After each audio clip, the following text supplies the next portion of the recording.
আসসালামু আলাইকুম বন্ধুরা, আশা করি আপনারা অনেক ভালো আছেন। আমরা অনেক ভালো আছি। আজকে লুডুসের স্যুপ রান্না করা হবে।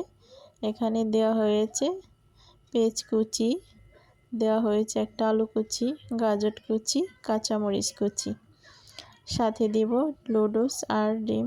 এই কুচি দিয়ে আজকে রান্না করা হবে লুডুস স্যুপ। দেখুন, সাথে কিন্তু টমেটো কুচিও করে দেওয়া হয়েছে। এই যে একটা টমেটো কুচি দেওয়া হয়ে গেল। এখন ভালো করে এটাকে নেড়েচেড়ে কিছুক্ষণ রেখে তারপরে বাকি মশলাগুলো দিয়ে দিচ্ছি।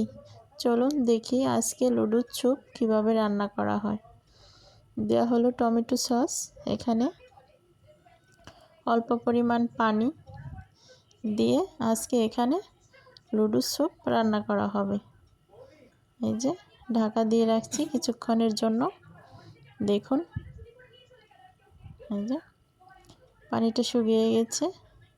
এখন নেড়ে চেড়ে এখন দিয়ে দিচ্ছি কিছুটা মটরশুঁটি। এই যে মটরশুঁটি দিয়ে আরও কিছুক্ষণ নেড়ে চেড়ে নেব। তারপরে দেখুন আরও কী দিচ্ছি। দিয়ে দিচ্ছি কুসুম গরম পানি, এখানে দিয়ে ঢাকা দিয়ে রাখবো কিছুক্ষণের জন্য। আর এই যে লুডুসটা দিয়ে দিলাম। একেই বলে লুডুস স্যুপ। লুডুসের আজকে স্যুপ রান্না করে নিলাম ঝটপট করে। এটা খেতে অনেক ভালো লাগে। আর এখানে দিচ্ছি ডিম, 2টা ডিম দিয়ে দিলাম। এই লুডুস স্যুপটা খেতে অনেক ভালো লাগে। আপনারাও অবশ্যই বাসায় এই রেসিপিটা ট্রাই করবেন। যাদের মুখে একদম কোনো কিছু খেতে ভালো লাগে না, একটু ঝাল ঝাল করে সুন্দর করে এই লুডুস স্যুপটা রান্না করবেন।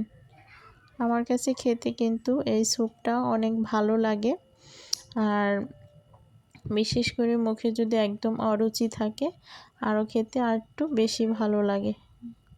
তো আজকে লুডুস স্যুপটা অসাধারণ হয়েছে।